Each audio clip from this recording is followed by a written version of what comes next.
My name is Victoria Chen, and at 34 years old, I thought I'd seen every possible manipulation tactic my family could throw at me. I was wrong. Dead wrong. What happened at my sister's birthday party didn't just shock me, it changed the entire trajectory of my life and exposed family dynamics I'd been willfully blind to for over 3 decades. I walked into that party on a Saturday evening in May expecting nothing more than awkward small talk, overpriced wine, and the usual passive-aggressive comments about my career choices and single status. Instead, I was publicly humiliated in a way I never could have anticipated. Right there in front of 45 guests, family members, family friends, neighbors, my sister's social circle. My father stood up with a microphone in his trembling hand and made an announcement that made my blood run cold. Victoria has generously decided to gift her penthouse to her sister Amanda as a birthday present, he declared, his voice carrying across the room with false enthusiasm and manufactured pride. It's time she learned what real family sacrifice means. The room fell into stunned silence, every pair of eyes turning to stare at me with expectation and judgment. My heart pounded so hard I could hear it in my ears. My $3.2 million penthouse in downtown Seattle, the home I had worked 70-hour weeks for years to afford, the space I'd furnished piece by piece with money I'd earned through late nights of coding and endless pitch meetings, was being offered up like some casual party favor to my 37-year-old unemployed sister who'd never held a job for longer than 8 months. When I refused, clearly, firmly, loudly, that's when my father truly snapped. His face turned red, veins bulging in his neck, and before I could even process what was happening, his hand swung through the air and struck me hard across the face. The slap was so forceful that my diamond stud earring flew across the marble floor, skittering under a decorative table while the room erupted in gasps. Someone in the crowd had already raised their phone, the red recording light visible even through my watering eyes. I didn't cry, despite the burning pain spreading across my cheek. I didn't scream or collapse dramatically. I calmly bent down, picked up my earring with steady hands, gave my sister Amanda a cold, knowing smile, and walked out of that party with my head held high. In the hallway outside the Penthouse venue, I pulled out my phone and made a call that would change everything. 30 minutes later, a woman in her early 80s walked into that party with purpose and power radiating from every step. "You have exactly 5 minutes," she said, her voice like steel cutting through butter, "or I handle this my way." The air grew impossibly heavy. Everyone exchanged panicked glances, unsure of what would happen next, but certain it would be catastrophic. What came after that moment? You genuinely wouldn't believe it if I told you.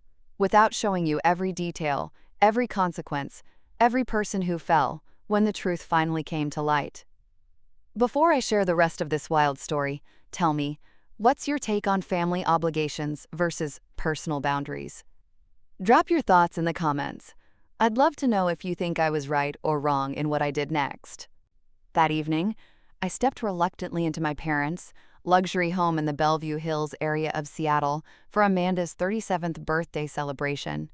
The place screamed wealth in that obnoxious, over-the-top way my parents loved. Imported Italian marble floors that probably cost more than most people's cars, floor-to-ceiling windows showcasing a skyline view that real estate agents would kill for, custom lighting that made everything glow with expensive ambiance. My father, Richard Chen, had gone absolutely all out for this party. He'd hired a private chef whose credentials included cooking for celebrities and tech moguls, a string quartet that probably charged thousands per hour, and had every surface decorated with arrangements of exotic flowers I couldn't even name. The whole spectacle probably cost upward of $30,000, money they'd never dream of spending on anything related to me. I'd contributed $500 for vintage wine imported from France and another $800 for part of the chef's fee, because, despite everything, I was still trying to be a good daughter and maintain some semblance of family connection. Not a single word of thanks had been offered. Instead, my mother Linda had breezed right past me when I arrived, not even acknowledging my presence. Too busy fussing over the dessert table arrangement like the positioning of macarons was more important than greeting her own daughter. As guests began arriving in their designer outfits and expensive jewelry, I scanned the room with growing discomfort. My older sister Amanda, The guest of honor and the undeniable golden child of the family, floated in fashionably late, wearing what I recognized as a Valentino dress, probably gifted to her by our parents, since she certainly couldn't afford it herself. Her laugh was loud, performative, and carefree, in that way only someone without real responsibilities can manage. My parents absolutely beamed when they saw her, immediately rushing over and calling her the star of the evening, despite the fact that she was 37 years old and had been jobless for over 4 consecutive years. She'd bounced from one passion project to another, a failed jewelry business, an abandoned food blog, a half-finished online boutique, never committing to anything long enough to actually build something sustainable. "She's just finding her authentic path," my mother said to Aunt Patricia, my father's sister, who nodded along like this was profound wisdom rather than enabling nonsense. Not everyone's journey looks the same. Amanda's focused on her spiritual growth and creative fulfillment. Meanwhile, I stood there feeling completely invisible, the 34-year-old chief technology officer of a rapidly growing AI startup, owner of a penthouse worth $3.2 million that I'd purchased entirely with my own money, holder of 3 patents in machine learning algorithms, and I felt like an absolute stranger in my own family. Dad pulled Amanda into a long, affectionate hug, praising her charm and her grace and her warm spirit, qualities I apparently completely lacked because I'd chosen a demanding career over finding a husband and producing grandchildren. The comparison between us had started in childhood and had never stopped. "If only you were more like your sister," Mom had whispered to me earlier when I'd offered to help coordinate the guest list. "Less obsession with work, more warmth and femininity. Men don't like women who are too ambitious, Victoria. You're 34. You should be thinking about settling down, not chasing promotions." The comment stung like it always did, but I'd swallowed the hurt and pushed it down like I'd been doing my entire life.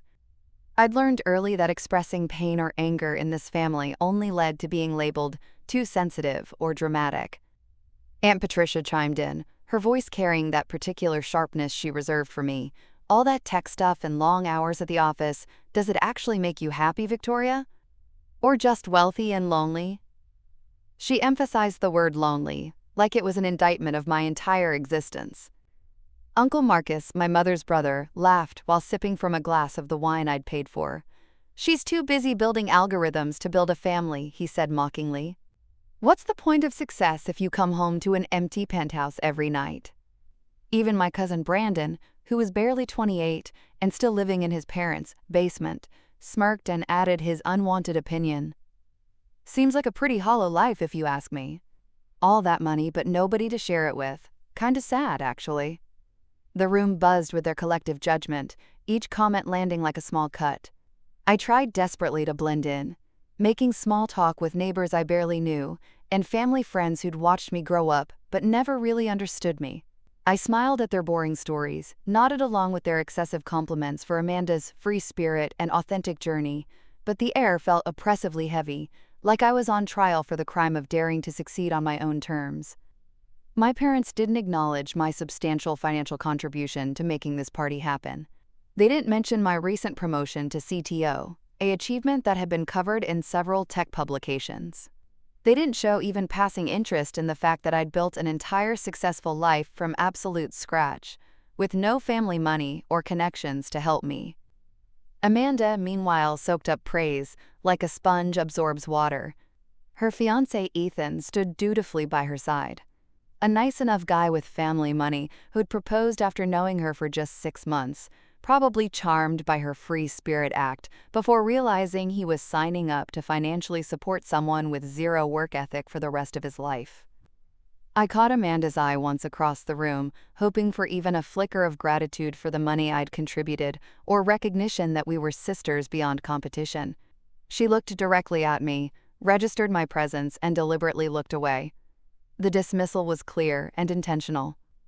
"You're welcome for the expensive French wine," I muttered under my breath, knowing she wouldn't hear and wouldn't care even if she did.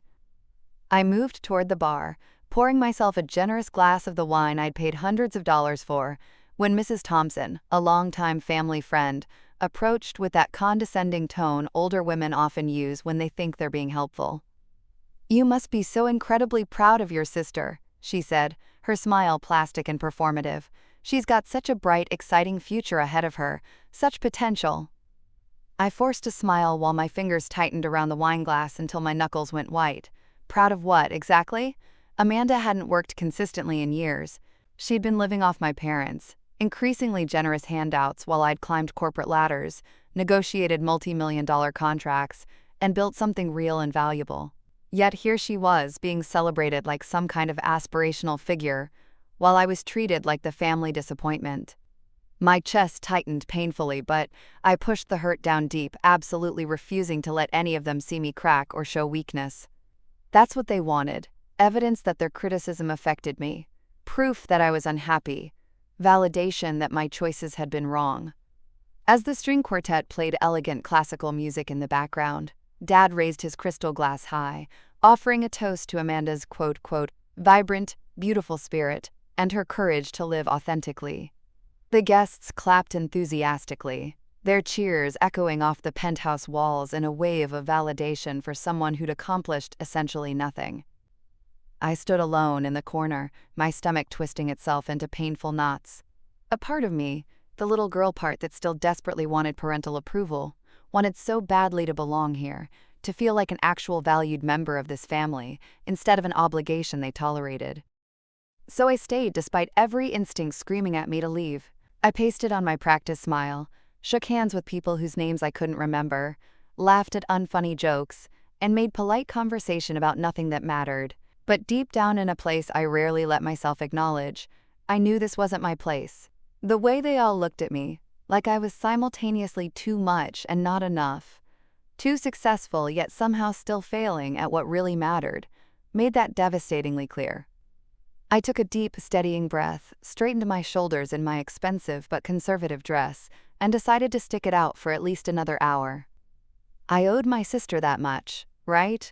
Even if she'd never once done anything for me. As servers began bringing out an elaborate 3-tiered birthday cake, decorated with edible gold leaf and fresh flowers, my father stood up and reached for the microphone the quartet had been using for announcements. The room immediately quieted, the musicians pausing mid-note as all attention focused on Richard Chen.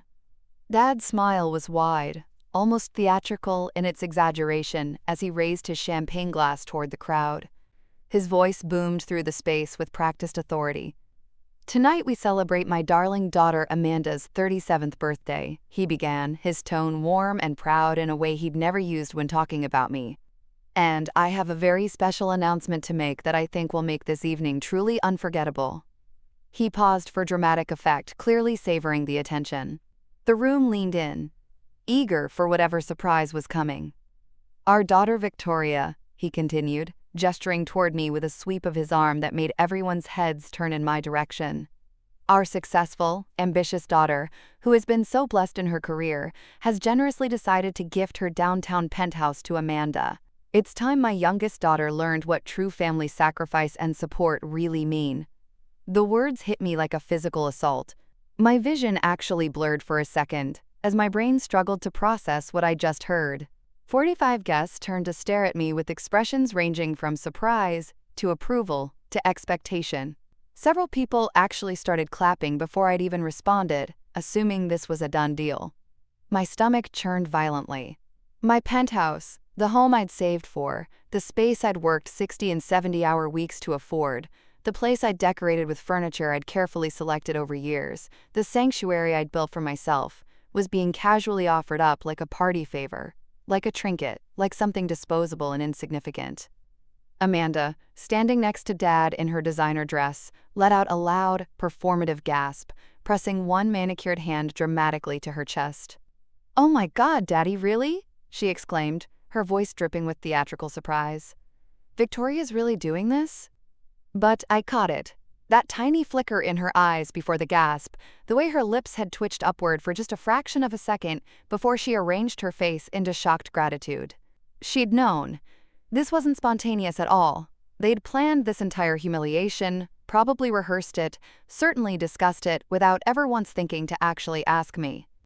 I stood frozen near the bar, my wine glass cold and slippery in my suddenly sweating hand, as the entire room waited eagerly for my response. I could feel the weight of 45 pairs of eyes judging me, measuring me, expecting me to comply. Dad kept talking, his tone becoming increasingly patronizing with every word. Amanda's been struggling, unemployed for quite some time now through no fault of her own. The job market is tough, you understand. It's only right for those of us who've been fortunate to step up and help family members in need. Isn't that right, Victoria? The guests nodded vigorously, murmuring sounds of approval. Their faces showed a mixture of pity for poor, struggling Amanda and clear expectation directed at me. Several people were already pulling out their phones, sensing drama and wanting to capture it. My mother joined in, her voice taking on that particular soft but pointed tone she used when manipulating me. Victoria, sweetheart, you've done so remarkably well for yourself. You have so much. Sharing with your sister, your own flesh and blood who needs help, is truly the least you could do. It's what family means. Aunt Patricia, seated prominently near the front, leaned forward with a tight, artificial smile. "It's such a beautiful, generous gesture," she announced loudly enough for everyone to hear. "Don't be selfish now, dear. Family comes first." Uncle Marcus nodded his agreement, his voice carrying that gruff, authoritative tone men like him always used when telling women what to do. "Family first, Victoria. Always. You don't need that massive place anyway. Living all alone in all that space, it's wasteful, really." The pressure was absolutely suffocating. Their words piled on top of each other, like physical weights crushing down on my chest. I glanced quickly at Ethan, Amanda's fiancé, who was carefully avoiding my eyes while sipping his champagne and looking distinctly uncomfortable, but saying absolutely nothing in my defense. The room felt like it was shrinking, the air becoming thick and hard to breathe. Every face turned toward me radiated judgment, expectation, and the clear message that refusing would make me the villain in their eyes. I carefully set my wine glass down on the nearest table, forcing my hands to remain steady despite the rage building inside me like a volcano about to erupt. The entire room waited in breathless anticipation. "No," I said clearly, my voice cutting through the expectant murmurs like a knife. "Absolutely not." The word hung in the air for a long, shocked moment. The scattered applause that had started faltered and died completely. Guests froze mid-clap, confusion replacing their earlier approval. Dad's confident smile vanished instantly, replaced by disbelief and then rapidly escalating anger. "What did you just say?" he demanded, his voice sharp and dangerous. I straightened my spine, lifted my chin, and met his furious gaze without flinching. I said no, I'm not giving up my penthouse. I worked for it. Every single dollar. Every late night, every stressful pitch meeting, every line of code I wrote. That home is mine. Amanda's employment problems and life choices are not my burden to fix or finance. The words came out raw and unapologetic, each one deliberate and final. I watched Amanda's carefully constructed expression of grateful surprise crumble, but underneath I could see what I'd always known was there. Not hurt, but cold, calculating anger. I'd called her bluff publicly, exposed the setup, refused to play my assigned role. Mom stepped forward, her voice rising to a near shriek. "Victoria Chen, how dare you say something so cruel? Your sister needs help and you're her family. How can you be so heartless?" Aunt Patricia actually gasped out loud, clutching her pearl necklace like I'd just committed murder. "That's absolutely cold," she announced to the room. "I've never heard anything so selfish in my entire life." Uncle Marcus shook his head slowly, making sure everyone saw his disapproval. "Ungrateful," he muttered, loud enough to be heard by half the guests. "After everything your parents have done for you." The guests erupted into scandalized whispers, their voices creating a low hum of shock and judgment. A woman I barely recognized, someone's wife, maybe, leaned toward her husband and said clearly, "She's always been too independent and cold." I'm not surprised. Another family friend, Mrs. Davidson, added her commentary for nearby listeners. "Poor Amanda, stuck with a sister like that. No compassion at all." The judgment was palpable and overwhelming, each whispered comment and disapproving look designed to make me feel small and wrong. Every face in that room told me I was the villain, the selfish career woman who valued money over family. But I kept my chin up and refused to crumble under their collective disapproval. My voice grew louder, more forceful, as I continued. "I've supported this family financially for years. I paid for half of this ridiculously expensive party, the wine you're all drinking, the chef preparing your food, everything. But my home, the place I built for myself, is not up for negotiation or redistribution. That is my line. The room grew even quieter as my words sank in. The whispers sharpened, became more vicious. I could see people pulling out their phones more openly now, fingers hovering over camera apps, ready to capture whatever explosion came next. Dad's face had turned an alarming shade of red, his grip on the microphone so tight his knuckles were white. Mom's eyes darted frantically between me and the guests, her expression a mixture of panic and fury. "Victoria, you're embarrassing us in front of everyone," she hissed. "Stop this childish tantrum right now." But I didn't back down, didn't apologize, didn't soften my position even slightly. I'd spent 34 years proving myself, building a life and career they refused to respect or value. This moment, this public, humiliating demand, was my line in the sand, the point where I finally chose myself over their endless expectations and manipulations. The tension in the room crackled like electricity before a lightning strike. Guests shifted uncomfortably in their expensive chairs, some looking excited by the drama, others genuinely uncomfortable. Multiple phones were now openly recording, red lights blinking as strangers documented my family's dysfunction for social media entertainment. I felt their eyes boring into me, their judgment crushing down, but I also felt something unexpected and powerful: freedom. For the first time at a family gathering in my entire life, I wasn't trying to fit in, wasn't attempting to earn their approval, wasn't playing the role they'd assigned me. I was standing up for myself, completely and unapologetically. And it felt absolutely right, even as the air grew heavy with the weight of what I'd just done and what would inevitably come next. Dad stepped closer to me, his jaw clenched so tight I could see the muscles jumping beneath his skin, and I braced myself for whatever was coming. The room held its collective breath, waiting to see how this battle of wills would end.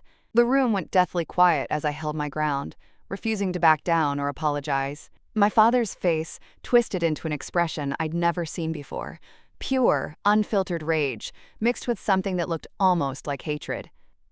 "You're defying me," he barked, stepping even closer, until he was barely a foot away from me. His voice was loud enough that even the string quartet in the corner could hear every word. "You ungrateful, selfish child. After everything we've done for you, after we raised you, this is how you repay us." Before I could respond, before I could even process what was happening, his hand swung through the air in a wide arc. The impact of his palm against my cheek was explosive, a sharp, burning crack that echoed through the suddenly silent room like a gunshot. The pain seared through my face immediately, hot and shocking. My head snapped violently to the side from the force of the blow, my vision blurring for a moment. I felt my diamond stud earring, a gift I'd bought myself after my first major promotion, torn from my ear and sent flying across the room. It hit the marble floor with a tiny metallic sound, then skittered under one of the decorative tables near the windows. Gasps erupted from every corner of the space. Someone screamed. Multiple people jumped to their feet. The collective sound of 45 people reacting in shock was almost deafening, replacing the earlier judgment with pure, horrified surprise. I touched my burning cheek with trembling fingers, feeling the heat spreading under my skin where his hand had connected. My ear throbbed where the earring had been ripped out, but I didn't flinch. I didn't cry. I didn't give him, or any of them, the satisfaction of seeing me break. A young man I didn't recognize, probably one of Ethan's friends based on his age, had his phone out, the red recording dot clearly visible on his screen. "Holy shit, this is insane," he muttered, making sure his camera captured everything. "This is going straight to TikTok." Other guests stared with a mixture of shock and morbid fascination, some frozen in place, others whispering frantically to each other. I saw several more phones come out, cameras pointed directly at me and my father, documenting this moment of family violence for the entertainment of strangers. Amanda's eyes widened dramatically, one hand flying up to cover her mouth in what was clearly a performance of shock. But I caught something else in her expression before she arranged her features into appropriate horror, a flicker of satisfaction, maybe even triumph. She was getting exactly what she wanted: me publicly shamed, humiliated, and assaulted, while she played the sympathetic victim whose terrible sister wouldn't help her. Mom stepped forward quickly, her voice trembling but her words calculated. "Victoria," she said sharply, "apologize to your father immediately.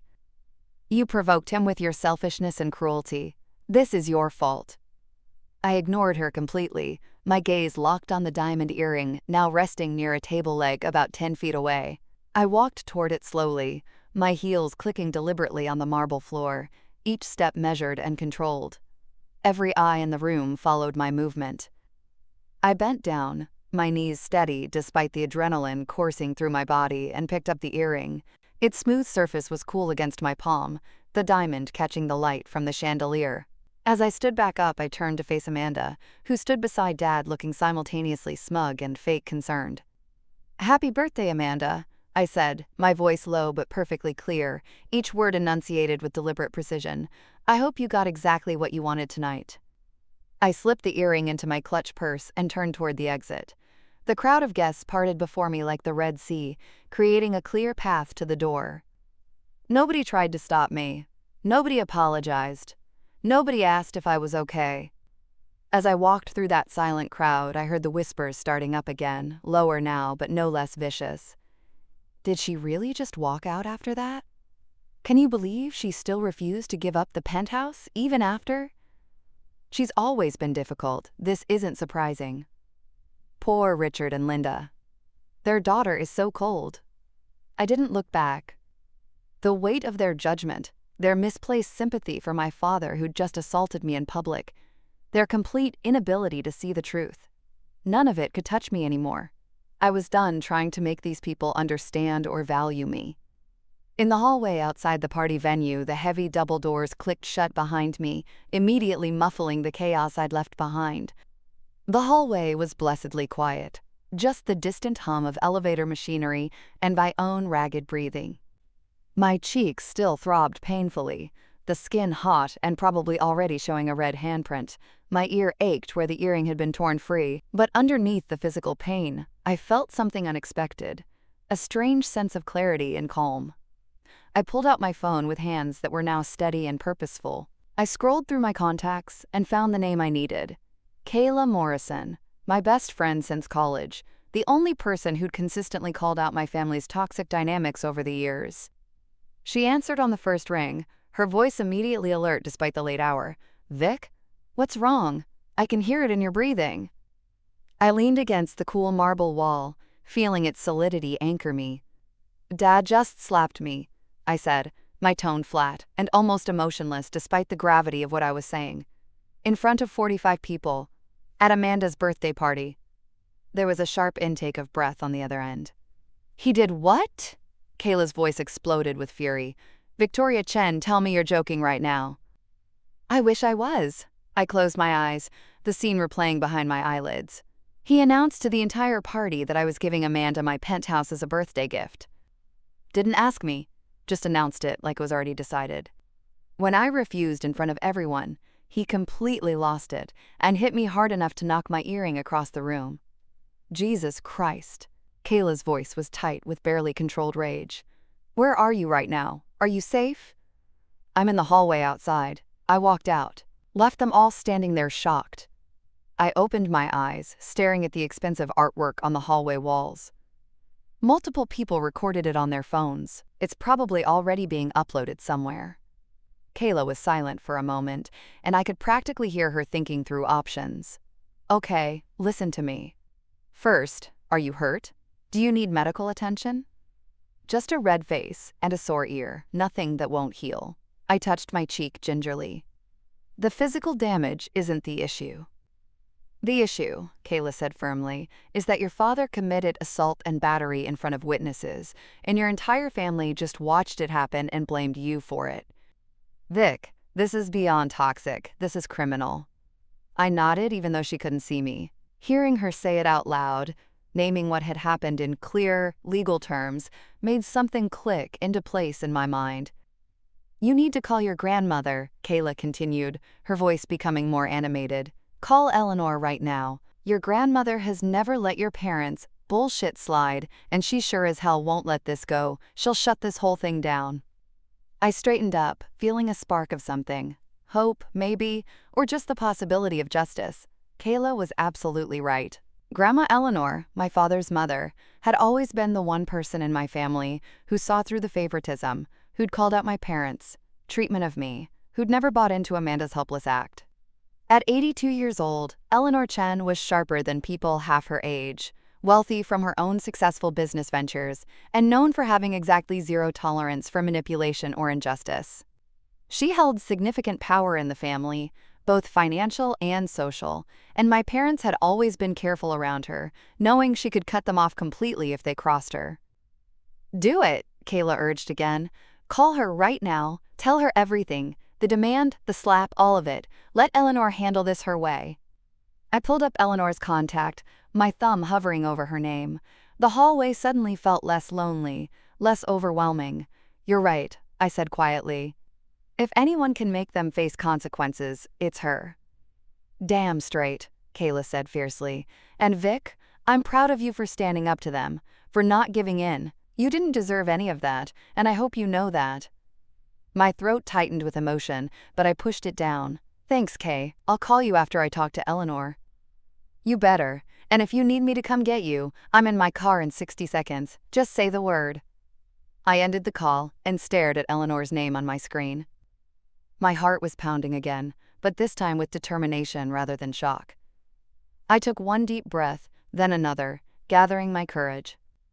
Then I pressed the call button. The line rang once, twice, then clicked as she answered. "Victoria."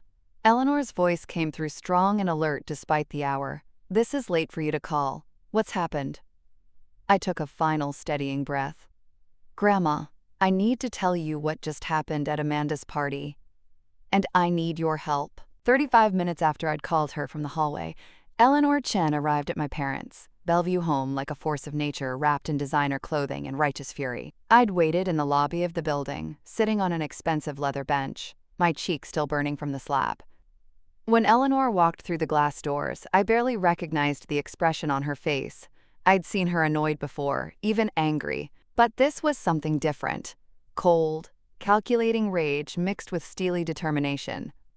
She was dressed impeccably as always, wearing a tailored navy suit that probably cost more than most people's monthly rent, her silver hair perfectly styled, leaning on her walking cane not because she needed it for mobility, but because it was an extension of her presence, a scepter of authority. "Show me," she said immediately, not bothering with pleasantries. Her sharp eyes scanned my face, landing on my still red cheek, her jaw tightened visibly. "That bastard." I'd explained everything on the phone. The public demand for my penthouse, my refusal, the slap that sent my earring flying, the guests recording it all, my mother blaming me for provoking him. Eleanor had listened in increasingly tense silence before saying simply, "I'll be there in 30 minutes, don't leave." Now standing in the lobby with her hand gently touching my injured cheek, she looked like a warrior preparing for battle. "Are they all still up there?" "As far as I know, the party probably ended early after I left, but they're likely still there dealing with the fallout." Eleanor's smile was sharp and utterly without humor. "Good, time for some real fallout." She gestured toward the elevators with her cane. "Let's go remind them who actually holds power in this family." We rode up in silence, the tension palpable. When the elevator doors opened on the penthouse level, we could hear voices from inside my parents' home, raised, argumentative, panicked. Eleanor strode forward and I followed, watching as she pushed open the front door without bothering to knock. The scene inside had changed dramatically from when I'd left. Most of the guests had clearly fled, but about 20 people remained, family members mostly, plus a few close friends who'd stuck around for the drama. My parents, Amanda, Ethan, Uncle Marcus, Aunt Patricia, and various cousins, all turned in shock as Eleanor walked in. The effect of her entrance was immediate and electric. Conversations stopped mid-sentence. My father, who'd been gesturing emphatically while talking to Uncle Marcus, froze with his arm still raised. "Grandmother," he started, his voice attempting casual surprise but coming out shaky. "We didn't expect." "Daniel." Eleanor cut him off, her voice like steel cutting through butter. Explain to me, right now, why you thought it was acceptable to lay a hand on my granddaughter." The room went completely silent. Every person present seemed to hold their breath. My father's face flushed red. "Mother, that's not. It wasn't. Victoria was being incredibly disrespectful and—" "I didn't ask for excuses," Eleanor interrupted, her voice dropping to a dangerous low tone that somehow carried more weight than shouting. "I asked for an explanation. You struck your daughter. In public. Hard enough to injure her. Explain that." When he didn't immediately respond, Eleanor raised her cane and tapped it deliberately against the marble floor. The sound cracked through the room like a gunshot. "You have 5 minutes," she announced, her gaze sweeping across the remaining guests, "to find Victoria's earring that was knocked off during your assault. If it's not found, I will handle this situation myself. And trust me, none of you will enjoy how I handle things." A visible jolt went through the crowd. Amanda, still in her Valentino dress, actually dropped to her hands and knees and started frantically searching the floor. My mother clutched my father's arm, her eyes wide, with barely concealed panic. "Mother, please," Linda started, her voice taking on that pleading tone she used when trying to manipulate. "This is all just a misunderstanding. Family tensions that got out of hand. We can work this out privately." Eleanor lifted one perfectly manicured hand, silencing her immediately. "You stood by while your husband assaulted your daughter. You blamed her for being hit. There's no misunderstanding here, Linda. There's only consequence." She turned to address the remaining crowd, her voice carrying authority that made even Uncle Marcus shrink back. Aunt Patricia and Uncle Marcus stood rigid, their earlier smugness completely evaporated. I watched from just inside the doorway as my grandmother, all 5 feet 3 inches of her, dominated a room full of people who'd spent the evening judging and dismissing me. "Let me make something absolutely clear to everyone present," Eleanor continued, her eyes moving deliberately from face to face. "Victoria is the only member of this family I trust completely. She built her entire life and career with her own hands, her own intelligence, and her own determination. No handouts, no shortcuts, no excuses for failure." Her gaze landed on my father, cold and unforgiving.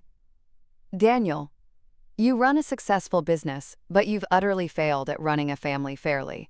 You've enabled, coddled, and financed Amanda's refusal to grow up or take responsibility for her own life." Amanda's frantic searching stopped. She looked up from the floor, her face a mixture of shock and hurt. Eleanor's attention shifted to her. "And you, Amanda? You're 37 years old and haven't held a job for more than a few months in the past 4 years. Yet somehow you believe you're entitled to your sister's home, a home she worked tirelessly to afford, simply because you exist and haven't bothered to build anything for yourself." "That's not fair," Amanda protested, her voice breaking. "I've been trying to find my path."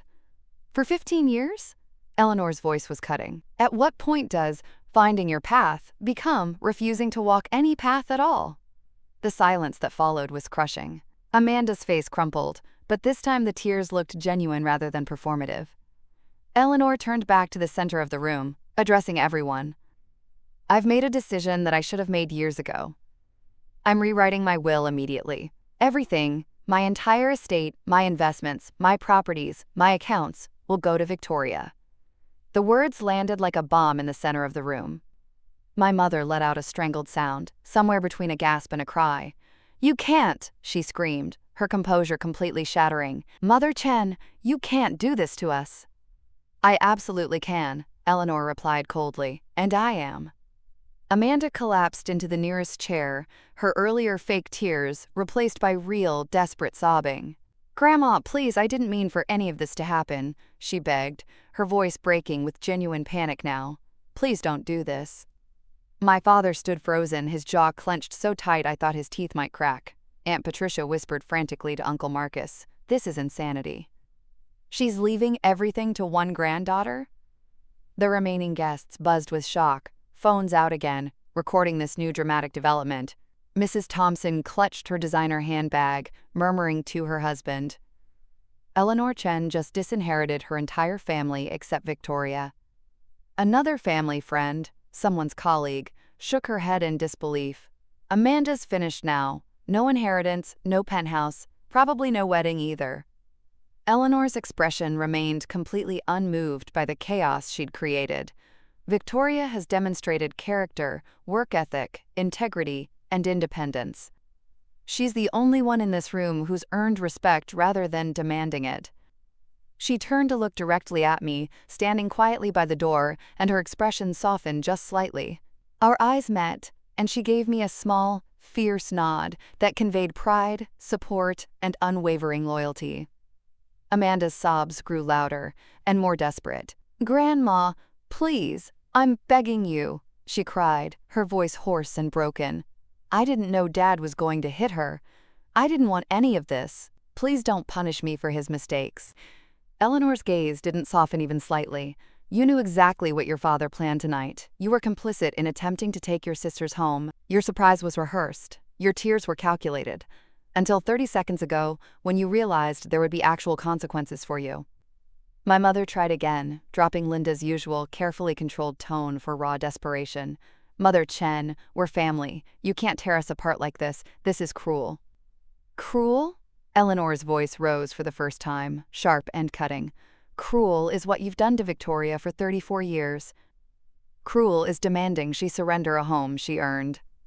Cruel is watching your husband strike your daughter and blaming her for it. I'm not tearing this family apart. I'm simply choosing not to reward the people who already did." The 5 minutes Eleanor had given them to find my earrings slipped by. The pearl and diamond stud never recovered, still hidden somewhere under furniture or in some forgotten corner. Eleanor never actually asked about it. She hadn't needed to. The missing earring had just been a way to make them scramble, to make them feel powerless for once. "This family has utterly failed Victoria," Eleanor declared, her voice echoing with finality. "You've dismissed her achievements, mocked her choices, demanded her money, and when she dared to set a boundary, you assaulted her. No more." She began walking toward the door, toward me, her cane tapping with each decisive step. "My lawyers will contact you about the will changes. Victoria, let's go." As we left together, I heard the explosion of voices behind us. My mother's crying, Amanda's desperate pleas, my father's angry protests, relatives arguing with each other about what had just happened. But the door closed, cutting it all off, and we walked toward the elevator in silence. "Thank you," I finally said quietly as we waited for the elevator. Eleanor reached over and squeezed my hand. "Don't thank me for doing what should have been done decades ago. You're worth 10 of them combined, Victoria." "Never forget that." The elevator doors opened, and we stepped inside. As they closed, shutting out my parents, home, and the chaos within it, I felt something I hadn't felt in years around my family. Safe. The tension in the room crackled like electricity before a lightning strike. Guests shifted uncomfortably in their expensive chairs, some looking excited by the drama, others genuinely uncomfortable. Multiple phones were now openly recording, red lights blinking as strangers documented my family's dysfunction for social media entertainment. I felt their eyes boring into me, their judgment crushing down, but I also felt something unexpected and powerful: freedom. For the first time at a family gathering in my entire life, I wasn't trying to fit in, wasn't attempting to earn their approval, wasn't playing the role they'd assigned me. I was standing up for myself, completely and unapologetically. And it felt absolutely right, even as the air grew heavy with the weight of what I'd just done and what would inevitably come next. Dad stepped closer to me, his jaw clenched so tight I could see the muscles jumping beneath his skin, and I braced myself for whatever was coming. The room held its collective breath, waiting to see how this battle of wills would end.